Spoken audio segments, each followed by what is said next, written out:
Fontaine, avant le championnat du monde, vous étiez un très bon joueur puisque vous étiez avant-centre ou interdroit à Reims. Mais au moment du championnat du monde, vous avez ce que l'on dit éclaté. Vous êtes devenu un joueur de tout premier ordre sur le plan mondial puisque vous avez été le meilleur marqueur de but de la Coupe du Monde.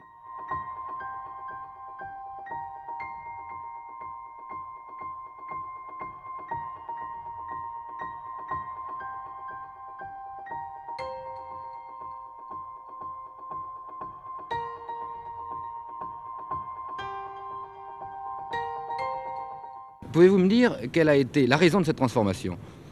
Il y a cela plusieurs raisons. C'est-à-dire que la première, c'est que je n'avais jamais évolué dans une équipe de France qui tourne. Et malgré mes qualités de buteur que j'avais en championnat national, je ne pouvais pas les confirmer en match international du fait que l'équipe de France se cherchait à ce moment-là, l'équipe ne tournait pas rond, alors c'était dur Donc de on peut prouver dire, ces qualités-là. on peut dire donc que l'équipe de France avait été très bien préparée.